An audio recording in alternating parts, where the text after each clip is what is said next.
مفتی طارق مسعود کے بیانات کے لیے طارق مسعود آفیشیل کو سبسکرائب کریں۔ طارق مسعود آفیشیل۔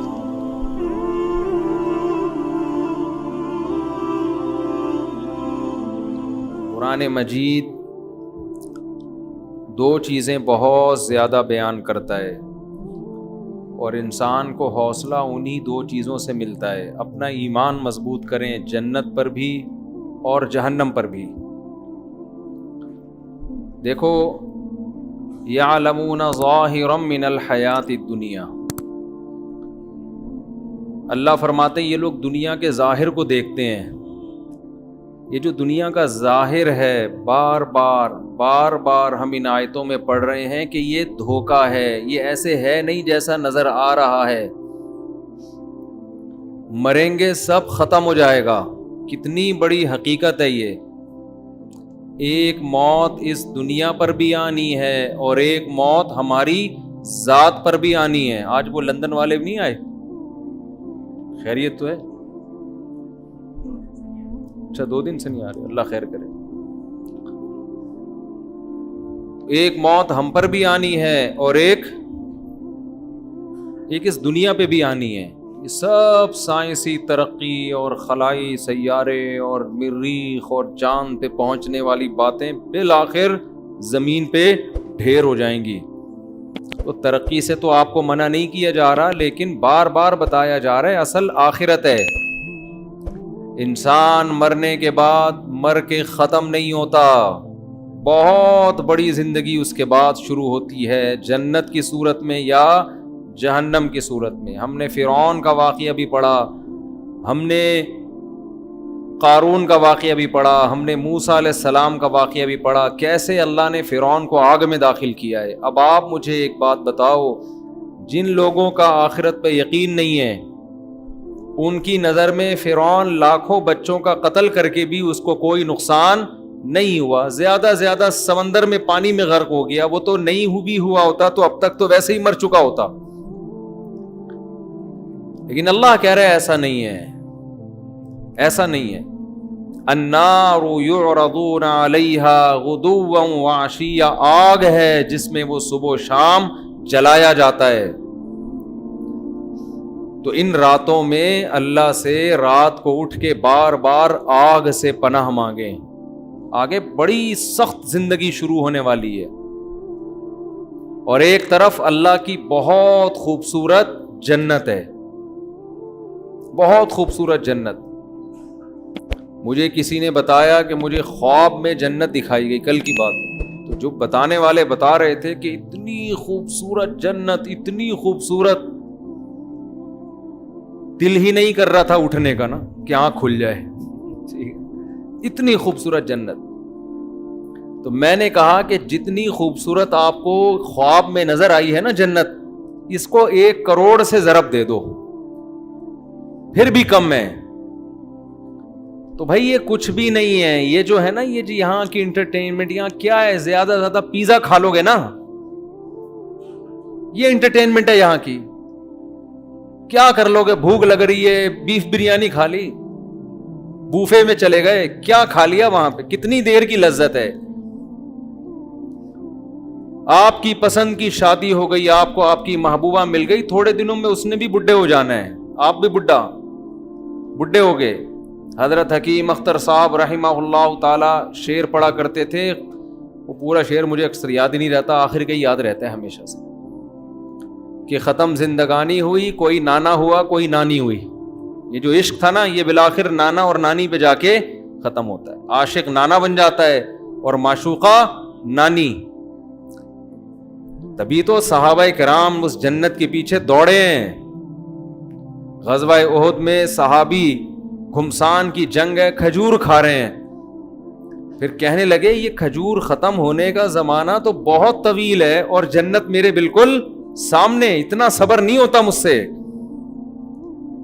وَكَأَيٍّ مِّن نَّبِيٍّ قَاتَلَ مَعَهُ رِبِّيُّونَ كَثِيرٌ، قرآن کہہ رہا ہے کتنے ہی پیغمبروں کے ساتھ اللہ والوں نے مل کے جنگیں لڑی ہیں، حالانکہ یہ کمزور تھے، کم تھے، لیکن اس بیس پہ لڑی ہیں، شہادت ملے گی اور اللہ ہمیں جنت میں داخل کرے گا۔ اور پھر اللہ نے ان کو فتوحات دی ہیں. تو بھائی اس جنت کے لیے کچھ لالچ پیدا کرو اپنے جسم کے اندر, اپنی باڈی کے اندر, دل میں لالچ پیدا کرو. اگر آپ کو جنت کا شوق نہیں ہے, خوب سمجھ لو, پھر اللہ کو بھی آپ کو جنت دینے کا بالکل بھی شوق نہیں ہے. ہمارے حضرت ایک بات فرمایا کرتے تھے کہ یہ جو لوگ کہتے ہیں نا کہ اللہ کو ہم سے بہت محبت ہے, فرمایا اتنی ہی ہے جتنی آپ کو ہے اللہ سے. ہاں, آپ کم کریں گے اللہ زیادہ کر دے گا, لیکن اگر آپ کو نہیں ہے تو اس خوش فہمی میں نہ رہیں کہ اللہ کو پھر آپ سے محبت ہے, وہ مستغنی ہے. تو آپ کے دل میں اگر جنت کی لالچ نہیں ہے, شوق نہیں ہے, تو پھر اللہ کو بھی آپ کو جنت دینے کا کوئی شوق نہیں ہے. تو اللہ نے یہ حسین جنت جس کا بار بار آج بھی تذکرہ آیا, کتنی جگہ قرآن میں یدخلہم جنات تجری من تحتی, یہ تو آپ لوگ کو عربی نہیں آتی پھر بھی سمجھ میں آتا ہوگا نا, تجری من تحتها الانہار, تجری من تحتها الانہار, تجری من تحتها الانہار, کتنی دفعہ یہ آیات آتی ہیں. میرا پنجاب کا سفر تھا, وہاں لندن سے ایک صاحب آئے ہوئے تھے, مجھے کہنے لگے مفتی صاحب یہ جو اللہ بار بار کہتا ہے نا کہ اس ایسے باغات دوں گا جن کے نیچے نہریں بہتی, حالانکہ دنیا دار سے آدمی تھے, وہ کوئی مولانا ٹائپ کے نہیں تھے, کہتے ہیں میرا دل مچل جاتا ہے جب میں یہ آیتیں سنتا ہوں, میرا دل چاہتا ہے کہ یہ مجھے مل جائے. ایسے دل سے کہہ رہے تھے نا کہ بعض دفعہ انسان ایسے دل کی کیفیت سے کوئی بات کہتا ہے کہ لگتا ہے کہ یہ زبان سے نہیں بلکہ دل سے کہہ رہا ہے, اس کی واقعی یہ کیفیات بن رہی ہیں. مجھے ان کا جملہ بڑا اچھا لگا, کہہ رہے ہیں یار بار بار اللہ جب بھی جنت کہتے ہیں باغ کو, اور صرف باغ کو نہیں کہتے, گھنے باغات کو کہتے ہیں. بار بار قرآن کہہ رہے یار تھوڑا سا تو سوچ لو, کچھ تو حقیقت ہوگی نا. یہ اللہ الحم سے لے کے والناس تک ہزاروں سینکڑوں بار جنت کا تذکرہ ویسے ہی کر رہے, دینی وینی نہیں ہے ویسے ہی. تو اگر یہ ویسے ہی کر رہا ہے پھر تو پورا قرآن غلط ہے, پھر تو اسلام غلط ہے, پھر تو اللہ کی باتیں غلط ہیں. اور اگر اللہ کہہ رہا ہے لیکن ایک بار نہیں, ہر تھوڑی دیر میں آیت آئے گی, اللہ ان کو جنت میں داخل کرے گا جن کے نیچے نہریں بہتی, اللہ ان کو جنت میں داخل کرے گا جن کے نیچے نہریں بہتی ہیں. تو دل نہیں چاہتا ایک شخص آپ کو آ کے کہے, آفر دے کہ یار تو یہ کام کر لے, میں تجھے ہر مہینے اتنے پیسے دیا کروں گا, ایک بار کہے, دو بار کہے, تین بار, تو مجھے 20,000 روپے دے دے, میں تجھے ہر مہینے 3 لاکھ روپے دوں گا. ایک دفعہ کہے گا, 2 دفعہ کہے گا, 3 دفعہ کہے گا, 4 دفعہ, 5ویں 6ٹھی 7ویں 8ویں 9ویں 10ویں 11ویں دفعہ میں تو آپ کے کان کھڑے ہوں گے نا, یار کہیں صحیح تو نہیں کہہ رہی ہے. آپ تحقیق شروع کر دو گے, یار اگر یہ سچ کہہ رہا ہے تو 20,000 میں 3 لاکھ مل رہے ہیں, تو کون پاگل ہے جو نہیں دے گا. تو بھائی اللہ کہہ رہا ہے, وہ آدمی تو پھر بھی جھوٹا ہو سکتا ہے. اللہ بار بار کہہ رہا ہے, یہ میں صرف قرآن میں نہیں کہہ رہا, قل ما کنت بدعا من الرسل, اے نبی ان سے کہہ دیجئے میں نیا نبی نہیں ہوں کوئی کہ میں اس کائنات میں پہلا بندہ پیدا ہوا ہوں جو جنت کی باتیں کر رہا ہوں. میں پہلا تھوڑی ہوں, مجھ سے پہلے موسیٰ یہ باتیں کر کے گئے ہیں, داؤد یہ باتیں کر کے گئے ہیں, سلیمان یہ باتیں کر کے گئے ہیں, عیسیٰ نے بھی یہی کہا. آج تورات اور انجیل اٹھا کے دیکھو, اتنی تحریف ہو گئی, جنت کا وہی نقشہ نظر آئے گا جو قرآن بیان کر رہا ہے, اس میں تحریف نہیں ہوئی ہے. جہنم کا وہی نقشہ بیان تورات بھی بیان کرے گی جو قرآن بیان کر رہا ہے. قرآن کہہ رہا ہے قل ما کنت بدعا من الرسل, اے نبی ان سے کہہ دیجئے میں کوئی نیا پیغمبر نہیں ہوں, مجھ سے پہلے سارے پیغمبر یہی باتیں کر کے گئے ہیں, تو کیوں ایمان نہیں لے کر آتے اللہ کی باتوں پر. آپ کہو گے کہ اللہ تو دکھا کیوں نہیں دیتا ایک دفعہ ہمیں. بہت مشکل ہے بات سمجھانا میرے بھائی. آپ کے دل میں یہ بات آ رہی ہوگی اللہ ذرا سی جھلک دکھا دے. چلو میں آپ سے کہتا ہوں تھوڑی دیر کے لیے فرض کر لو اللہ ذرا سا جنت سے پردہ ہٹا دے, اللہ بتا دے کہ یہ الفلاحیہ مسجد کے گیٹ ہے نا, اس کے پیچھے میں نے تھوڑی دیر کے لیے جنت سجا دی, ذرا جھانک کے دیکھ لو.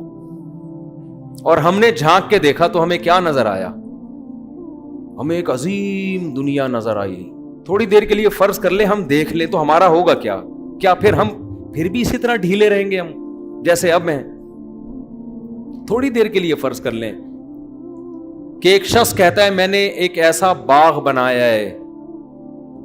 لوگ تفریح پہ جاتے ہیں نا, چترال جاتے ہیں تفریح کے لیے, اور وہ کیا ہے چترال میں جو ہائٹ کی جگہ ہے, ایک تو یار داریل, دماغ پہ بھی چشمہ لگنا چاہیے انسان کے, صرف آنکھوں کے لیے نہیں. وہ اسکردو جاتے ہیں, اور سوات مردان جاتے ہیں, کاغان ناران جاتے ہیں. تو جو جا کر آتا ہے اپنے دوستوں کو ایسی لمبی لمبی پھینک کے بتا رہا ہوتا ہے ابے یہ, حالانکہ ہوتا بھی ہے خوبصورت علاقے ہیں, لیکن تھوڑا اور زیادہ کر کے بتا رہا ہوتا, کیونکہ یہ گیا نہیں ہوتا نا اس کو شو مارنے کے لیے. ہم بچپن میں تو ہم ایسا بہت کرتے تھے, ابے بھائی ایسی چیز ہے, ہم تاکہ اس کو نا تھوڑا سا بھرم رہے ہیں اس کے اوپر, اور یہ احساس کمتری میں مرتا چلا جائے کہ میں کیوں نہیں گیا. بچے یہ شو بازی والا کام بہت کرتے ہیں. لیکن واقعی اب آپ ایسی جگہ سے گھوم پھر کر آئے, اب آپ اپنے دوست کے سامنے نقشہ کھینچ رہے ہو, یار میں ایسی جگہ گیا جہاں خوبصورت گھنے باغات تھے, جہاں بہترین, جہاں کے لوگ ایک الگ ہی قوم رہ رہی تھی وہاں پہ. میں نے اس قوم سے انٹرویو لیا, ان کے چہرے بہت خوبصورت, صحتیں بہت اچھی.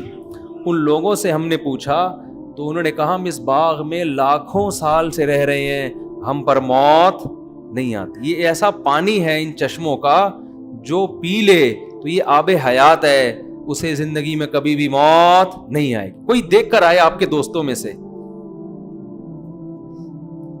آپ نے کہا کہ وہاں ایسے خوبصورت باغات پھل درختوں پہ لدے ہوئے ہیں, اور پھلوں کے بوجھ سے درختوں کی ٹہنیاں زمین کو چھو رہی ہیں, قطوفھا دانیہ, جیسے قرآن نقشے کھینچتا ہے.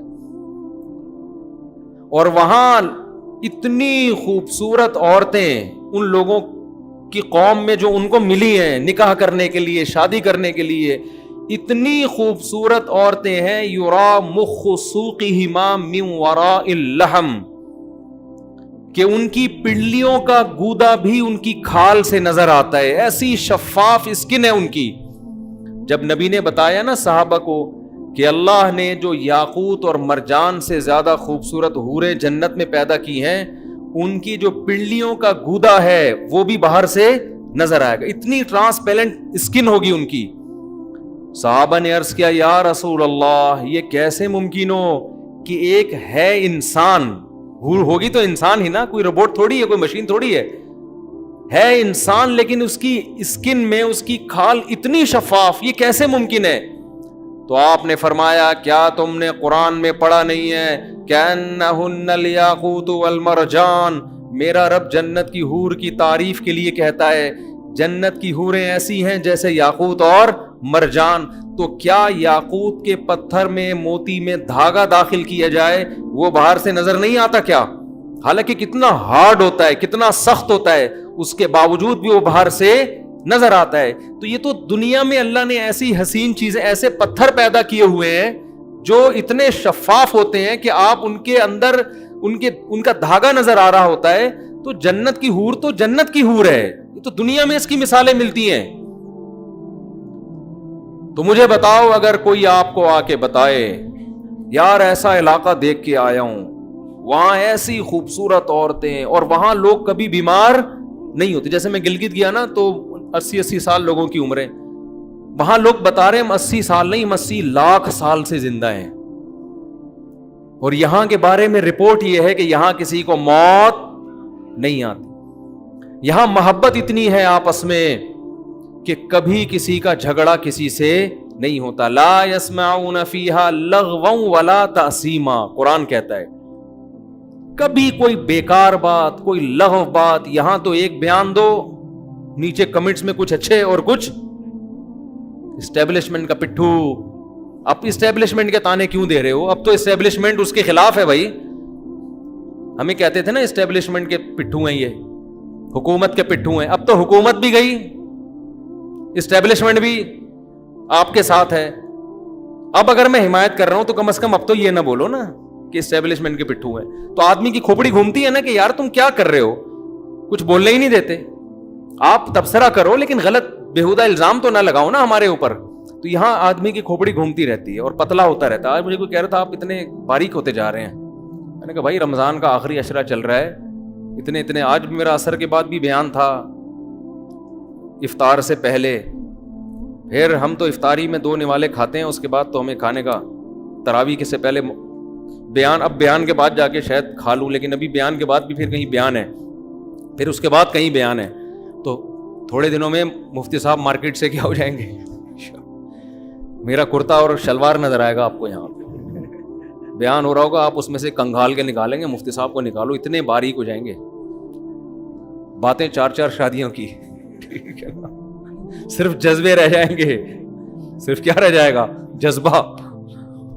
تو ابھی میں سوچ رہا ہوں عید کا چاند نظر آ کے تھوڑی ریکوری ہوگی انشاءاللہ, بیلنس ڈلوائیں گے نا اپنے اندر, ابھی تو بیلنس سارا آہستہ آہستہ کیا ہو رہا ہے, ختم ہو رہا ہے, تو بیلنس عید کے بعد تھوڑا ناقے کریں گے بیانات کے, ہو سکتا ہے کہیں آؤٹنگ پہ نکل جائیں, کہیں کھا پی لیں جا کے کہیں کچھ, تو لیکن آدمی ہلکا پھلکا ہی اچھا لگتا ہے, جتنا دبلا ہوتا ہے نا آدمی, دیکھنے میں کمزور لگ رہا ہوتا ہے, حقیقت میں وہ اور صحیح ہو رہا ہوتا ہے. میرے تو رمضان میں زیادہ صحیح رہتا ہے آدمی, جتنا کم کھاؤ, روٹی تو کھاؤ ہی نہیں رمضان میں, لیمن کا جوس پیتے رہو بیٹھ کے, اس پہ فٹ رہو گے, اس پہ سیٹ ہو جاؤ, ایسا فٹ فاٹ ہو جاتا ہے نا آدمی, ہلکا پھلکا, صحت ٹائٹ ہو جاتی ہے. خیر, تو میں آپ سے عرض کر رہا تھا کہ یہاں ہم الٹی باتیں سنتے رہتے ہیں, دماغ پکتا رہتا ہے, ٹینشن میں جاتے رہتے ہیں.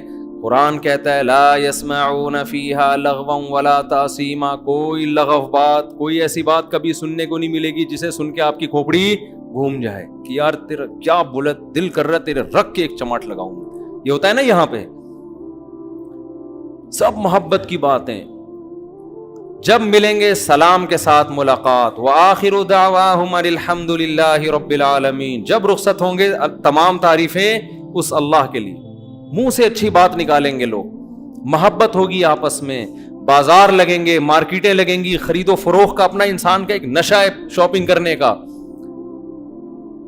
چہرے رونق ہو جائیں گے. اب بتاؤ کوئی ایسی جگہ دیکھ کر آئے اور کوئی نقشہ کھینچے کہ یار میں ایسی جگہ دیکھ کر آیا ہوں جہاں ایسی خوبصورت عورتیں اور ایسے خوبصورت محلات ہیں, بے جوڑ موتی کے محلات, غرف مبنیۃ, اللہ کہتے ہیں بالا خانے ہوں گے جنت میں. بالا خانے کسے کہتے ہیں؟ گھر کے اوپر گھر, گھر کے اوپر گھر. علی سرر متقابلین, مجلسیں کیسے لگیں گی, تختوں پہ, شاہی تختوں پہ گاؤ تکیے لگا کر بیٹھے ہوں گے بارونق چہروں کے ساتھ. اور اللہ نے کیا تعریف کی, کأنہن بیض مکنون, فرمائے تمہیں جو عورتیں وہاں ملیں گی جن سے تمہارا نکاح ہوگا, بیض مکنون, ان کے حسن کی اللہ کیسے مختلف انداز سے تعبیر کرتا ہے. کہیں اللہ کہتا ہے قاصرات الطرف عین, ایسی حیا, یہاں تو آپ بیگم سے اونچی آواز سے بات کریں, آگے سے اس سے زیادہ اسپیڈ سے جواب پارسل ہوگا. وہاں کیا قرآن کہہ رہا ہے کہ جو حور ہے جنت کی, قاصرات الطرف عین, بڑی بڑی آنکھوں والی, آئینہ, آئینہ کہتے ہیں بڑی آنکھوں والی, اور قاصرات الطرف, نظر کو جھکانے والی. اور قرآن کیا کہتا ہے, حور کسے کہتے ہیں عربی میں, حور کہتے ہیں سفید رنگت والی, حورا کہتے ہیں, اس کی جمع حور آتی ہے.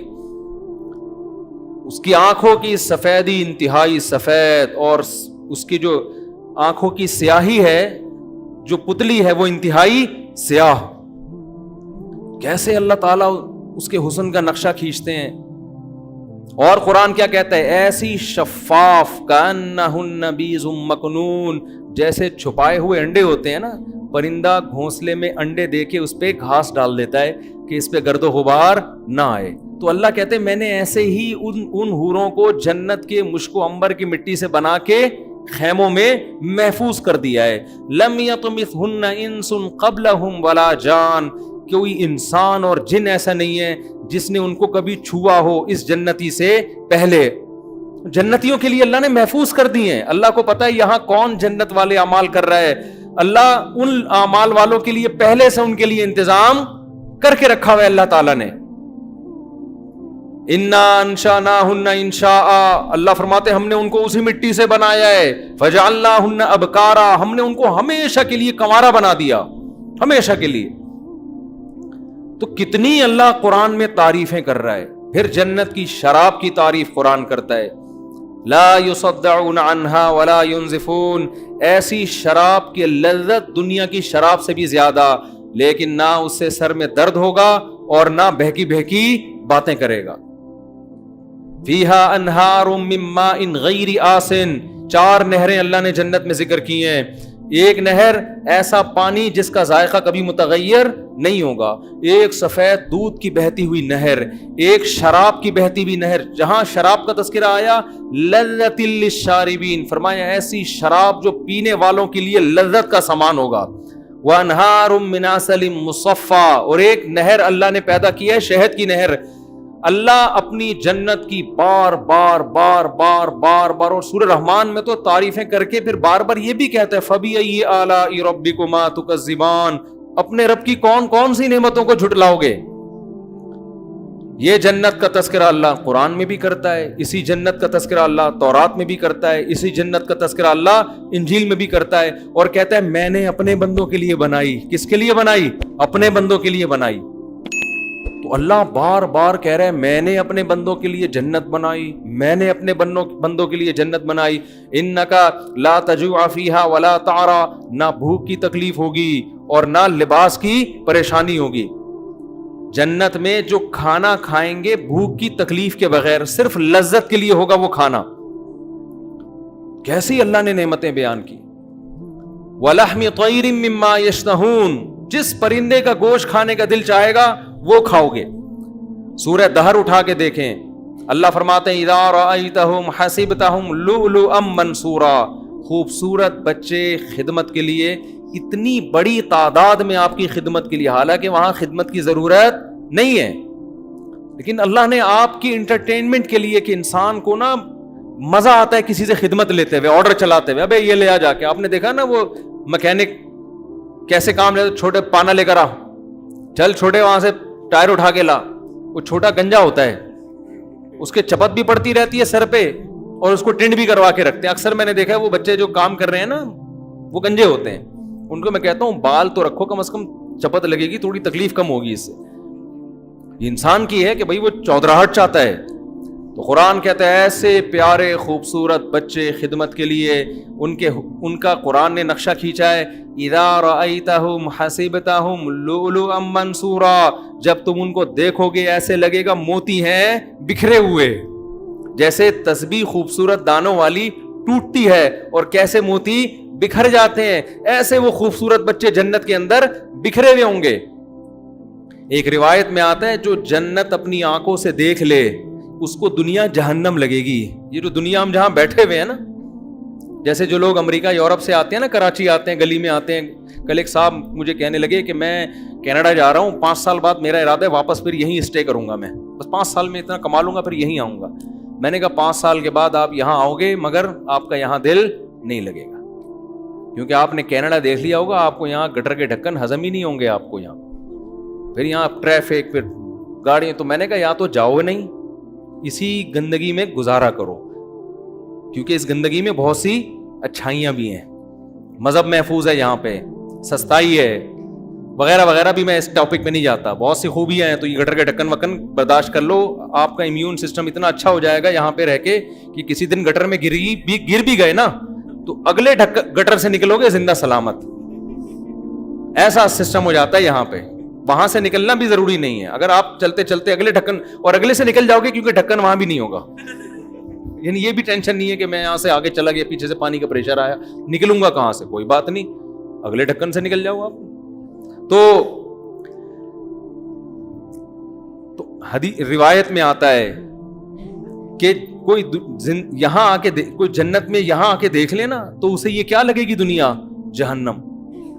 تو اللہ اتنی تعریفیں کر رہا ہے، ان للمتقین مفازا، جو لوگ پرہیزگار ہیں، گناہوں سے بچتے ہیں، انٹرنیٹ پر بیہودہ فلمیں نہیں دیکھتے، اگر کبھی غلطی ہو رب کو منا کے رو کے منا کے توبہ کرتے ہیں، نظر کی حفاظت کرتے ہیں، یغضوا من ابصارہم، سود نہیں کھاتے، کسی کی غیبت نہیں کرتے، کسی پر بہتان نہیں لگاتے۔ بہتان میں یہ بھی ہے سیاسی اختلافات میں مخالف پر بے جا الزامات لگانا، یہ بھی بہتان تراشی میں داخل ہے۔ آپ کسی سیاسی جماعت میں بغیر دلیل کے اپنے لیڈر کے کہنے پہ دوسرے کے لیڈر کو برا کہنا شروع کر دیں یہ کوئی دلیل نہیں ہے کہ میرے قائد نے بولا تھا کہ ایسا ہے تو آپ نے بھی بول دیا ویسا ہے. آپ کے قائد کی کیا دلیل ہے؟ آپ کے وہ تو اپوزیشن میں، وہ تو بولیں گے ایسا ہے. قرآن بار بار کہتا ہے کسی پر بہتان نہیں لگاتے جب تک کوئی یقینی دلیل نہ ہو. کسی پر بہتان نہیں لگاتے، غیبت نہیں کرتے، رشتہ داری کو جوڑتے ہیں. او بھائی تمہیں دنیا ایسا انعام نہیں دے سکتی. دیکھو اللہ ہمیں جو نیک اعمال کا کہہ رہا ہے نا، وہ اللہ اس لیے نہیں کہ ہم ایک دوسرے کو خوش کریں، اس لیے کہ ہم کس کو خوش کریں؟ اللہ کے لیے. میرا رب اگر مجھے کہتا ہے میں اپنے باپ کو نہ ستاؤں، میں اپنے باپ کی اطاعت کروں، تو رب باپ کے لیے نہیں کہہ رہا. رب کس کے لیے کہہ رہا ہے؟ اپنے لیے، کہ میرا حکم ہے ماں باپ کی خدمت کرو. اس کا بدلہ ماں باپ نہیں دیں گے. کون دے گا؟ میں دوں گا. جو مذہب کو نہیں مانتے وہ ماں باپ کی خدمت کا بدلہ کس سے مانگتے ہیں؟ ماں باپ سے مانگتے ہیں. جو مذہب کو نہیں مانتے، جنت جہنم کو نہیں مانتے، باپ اگر اولاد پر احسان کرے گا تو اس کا بدلہ کس سے مانگے گا؟ اولاد سے. وہ اللہ سے بدلہ نہیں مانگے گا. جو مذہب کو نہیں مانتے وہ غریب پر احسان کریں گے تو اس کا احسان کا بدلہ کس سے مانگیں گے؟ غریب سے. گوروں نے کتاب لکھی ہے کہ دنیا میں جو بھی اچھا کام کرتا ہے اس کا حق ہے کہ اس کو دنیا میں پیسوں کی صورت میں بدلہ دیا جائے. یہ گورے کہتے ہیں ہر شخص کو اس کا کوئی بھی کچھ بھی کر رہا ہو اس کی قیمت ہوتی ہے. تبھی آپ دیکھیں بہت سے موٹیویشنل اسپیکر ہیں، یہ فری میں کہیں 5 منٹ بھی بیان نہیں دیں گے جا کے. ہر بیان کی ان کی قیمت ہوتی ہے. وہ کہتے ہیں ہم جب آپ کی خدمت کر رہے ہیں تو ہمیں اس کے بدلے میں کیا مل رہا ہے؟ ہمارے ریٹ ہیں 1 گھنٹے کے اتنے، آدھے گھنٹے کے اتنے پائیں. کبھی فری میں بھی تو کر دیا کریں نا بات. لیکن اگر آپ آخرت کے لیے کام کر رہے ہو جیسے ہمارے اکثر علماء کرتے ہیں تو ان کے بیانات کی کوئی قیمت نہیں ہوتی. مجھے لوگ سمجھتے ہیں کہ جو ہم یہاں پورا تراویح میں بیٹھ کے بیان کر رہے ہیں نا، اس کے ہمیں پیسے مل رہے ہیں، پیسے مل رہے ہیں. یا ہم کہیں دنیا میں باہر ملکوں میں بیان کے لیے جاتے ہیں تو ہمیں 5 روپے بھی نہیں ملتے. ہمیں کوئی ہدیہ تو کوئی بھی کسی کو کسی بھی ٹائم پہ دے دے، اس پہ تو منع نہیں کیا جا سکتا کسی کو. انگریز نہیں کرتا یہ کام. آپ نے کبھی انگریزوں کو دیکھا 1-1 گھنٹے کے لیکچر فری پھوکٹ میں دے رہے ہو؟ کبھی سنا آپ نے؟ بولو نا کیا ہو گیا؟ کبھی بھی نہیں سنا. اور اسلام اسی وجہ سے زندہ ہے، اسی وجہ سے اسلام زندہ ہے آج.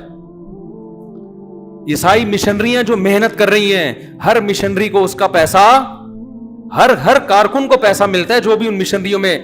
تبلیغی جماعت پوری دنیا میں گھومتی ہے، ساؤتھ افریقہ کے جنگلوں میں بھی، اپنی جان، اپنا مال، اپنا وقت. آپ ایک کمپنی کو بتا دیں کہ آج جتنا کمپنی میں کام ہوگا اس دن کی تنخواہ آپ کو نہیں ملے گی. ایک بندہ کمپنی میں جا کے دکھا دیں میرا نام بدل دیں آپ. لیکن تبلیغی جماعت میں ایک مینیجر ہوتا ہے جس کو امیر کہتے ہیں.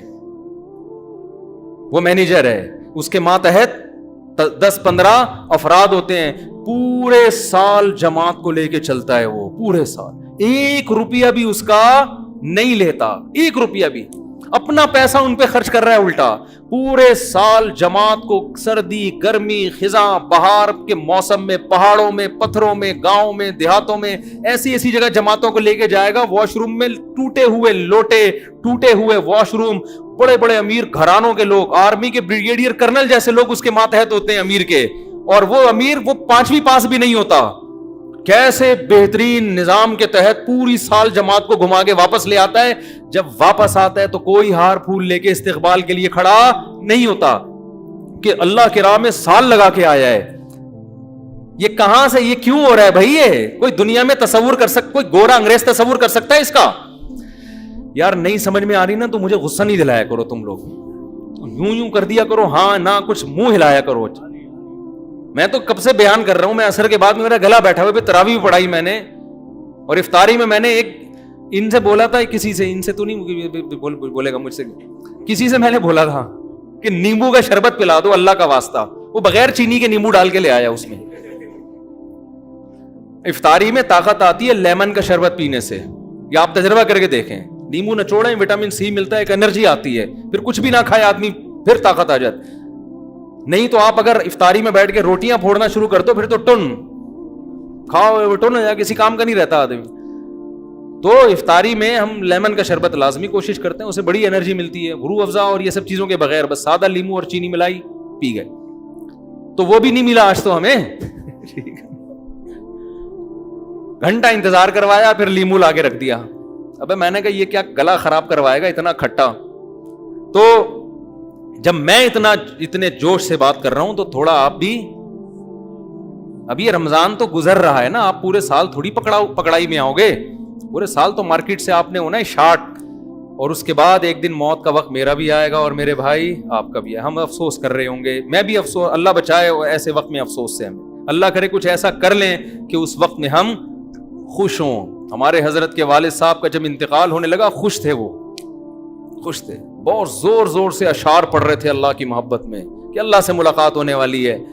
جیسا آدمی نے زندگی میں قربانیاں دی ہوں, موت بڑی اچھی ہوتی ہے اس کی, خوش خوش دنیا سے جاتا ہے. اور جس آدمی نے زندگی میں برائیاں کی ہوں, موت بڑی بھیانک ہوتی ہے اس کی, وہ کبھی بھی دنیا سے خوش نہیں جا رہا, افسوس کر رہا ہوتا ہے کہ میں کیوں, میری عیاشی ختم ہو رہی ہے.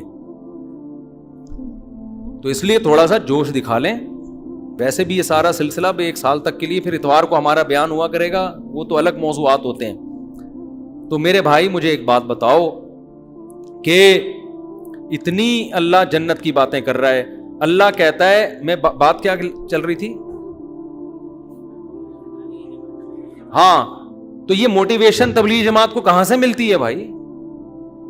یہ اس لیے کہ کس کے لیے کر رہے ہیں, اللہ کے لیے. اس کا بدلہ کون دے گا؟ اللہ. تو میں اپنے باپ کی اگر خدمت کرتا ہوں کس کے لیے؟ اللہ کے لیے. ماں کی خدمت کرتا ہوں کس کے لیے؟ اللہ کے لیے. میں اگر رشتہ دار, میں سے مراد ہم سب, میں اگر رشتہ داری جوڑتا ہوں کس کے لیے؟ اللہ کے لیے. ہمیں کسی سے کوئی غرض نہیں ہے, ہم اللہ کے لیے کریں گے جو کریں گے. اپنا مال خرچ کرو ان پہ, اپنی جان خرچ کرو لوگوں پہ,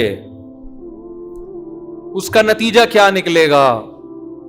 اللہ قرآن میں آپ کو تسلیاں دے رہا ہے, اور اللہ کہہ رہا ہے کہ میں صرف قرآن میں تسلیاں نہیں دے رہا, جو میرے لیے قربانیاں دے گا نا, تتنزل علیہم الملائکہ, اس کے دل پہ فرشتے نازل ہو کے بھی اس کو تسلیاں دیں گے. اللہ تخافوا ولا تحزنوا, خوف مت کرو, غم نہ کرو.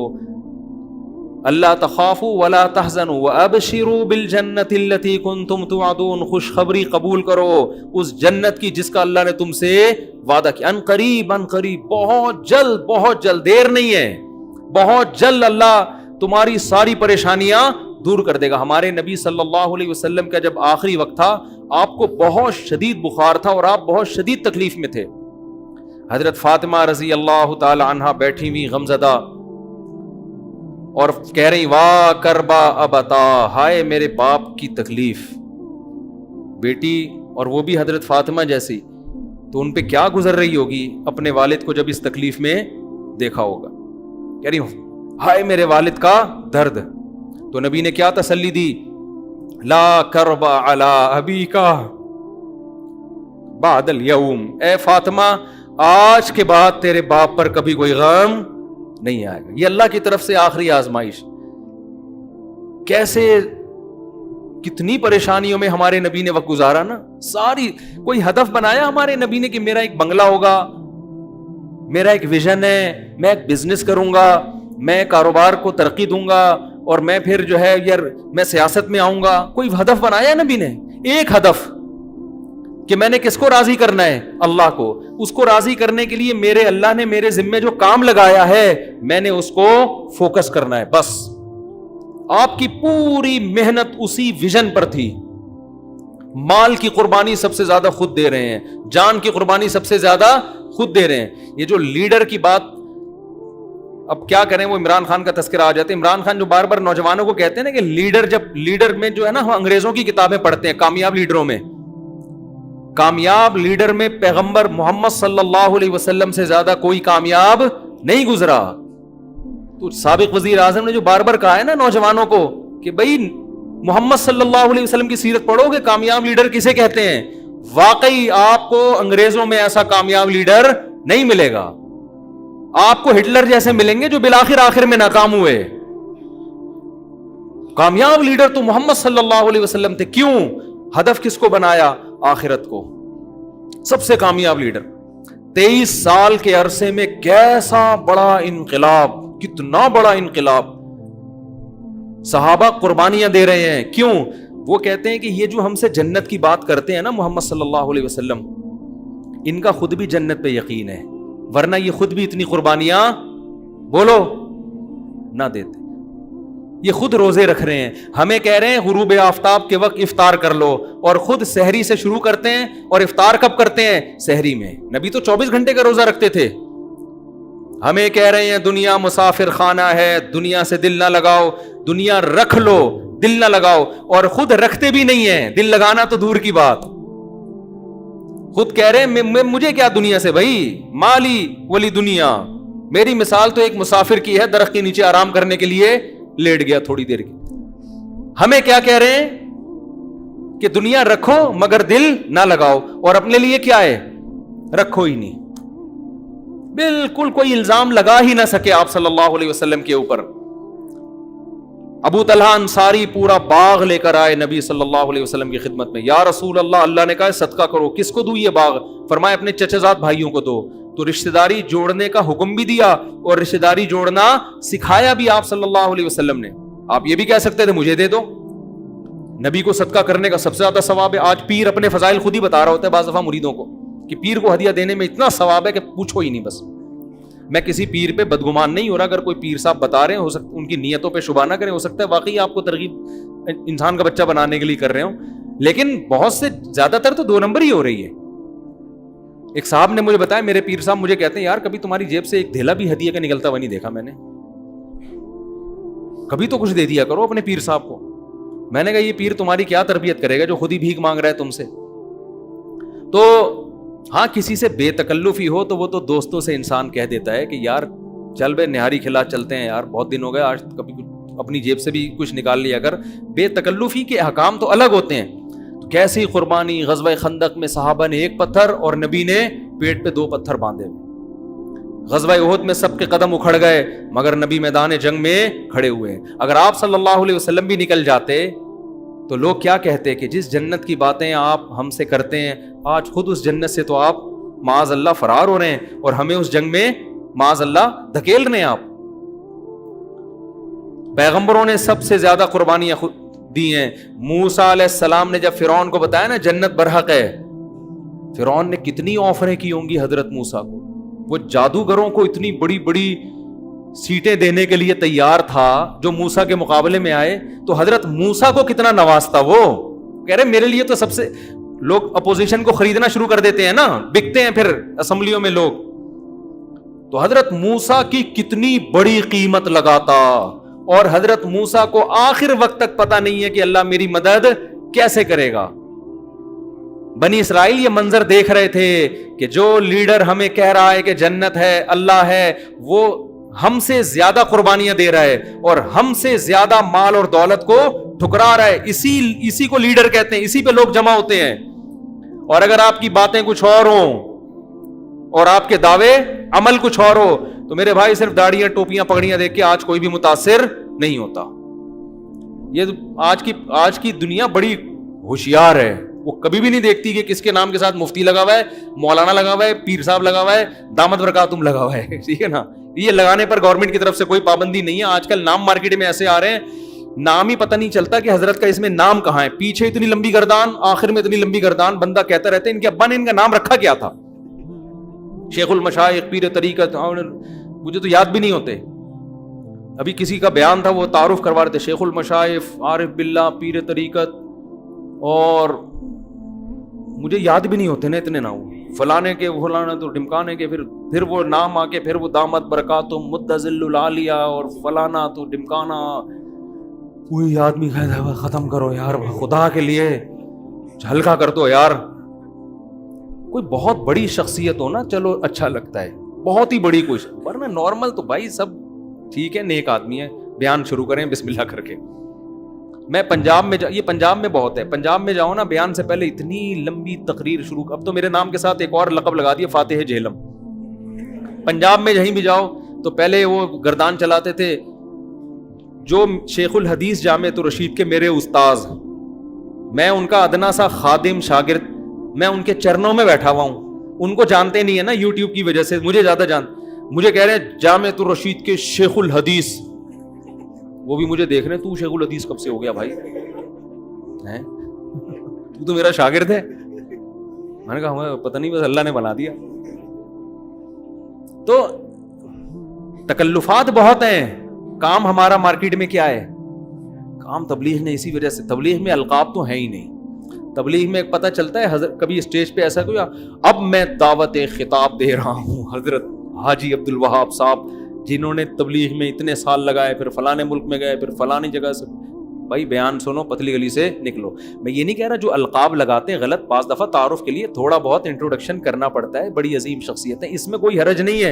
اعتدال تو ہونا اس میں، کہاں سے کہاں بات چلی گئی، اصل ٹاپک رہ نہ جائے. میرا آج ایک اور جگہ بھی بیان ہے، تو